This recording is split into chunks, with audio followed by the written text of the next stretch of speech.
जय गुरु ठाकुर कहते जगतरे मनीष जेतेबेले जाए दुख पाए तार अहंकार से कामिनी कांचन प्रति आसक्तरु आसे से दुईटा पाखरु जेतिकी दूरे रहिबो सेतिकी मंगल। भगवान श्री श्री रामकृष्ण देव समस्त को विशेष भाव में कहिछंती कामिनी कांचन पाखरु तोफात खूब तोफात रुह कामिनी ठारू काम बाद देले ही से माँ हुई पड़ती विष अमृत होईगला आ माँ जेतेबेले माँ कामिनी नुहे माँ शेष गी दे भावे ही सर्वनाश।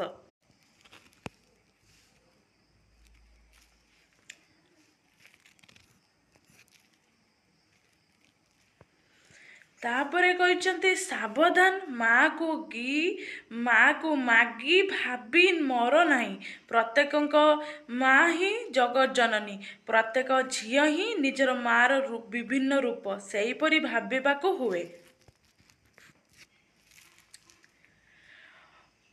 मातृभाव हृदय प्रतिष्ठित न हेले स्त्री लोक को छुईबा अनुचित जेते दूर रही पार सेते भलो जेपरी मुख दर्शन न करिबा आउरी भलो मोर क्राम कुधादी गला नहीं बुली चित्कार कले केबे हेले सेगुड़िक जाए नहीं सेप एपरी कर्म एपरी चिंता अभ्यास करी नबाकु हेब जईरे क्राम कुधादीर गंध भी न रहू नथिब। मनरे काम क्रोधर भाव न आसिले किपरि ता प्रकाश पाइब उपाय उच्चरत उदार भाव निमज्जित रहिब। सृष्टि तत्व गणित विद्या रसायन शास्त्र इत्यादि आलोचन काम रिपु दामन हुए। कामिनी काचन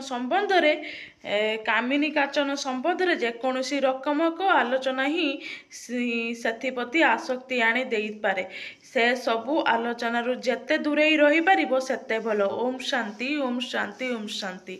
जय गुरु ठाकुर कहते अर्थ मान जस इत्यादि पाइबा आशारे मते ठाकुर सजे भक्त हो नहीं। सावधान हो ठकी जीव तुमर ठाकुर तो जागृत नहेले कई तुमर केन्द्र भी नुहति ठाकुर भी नुहति फांकी देले ता ही पाइब। जय गुरु जय गुरु।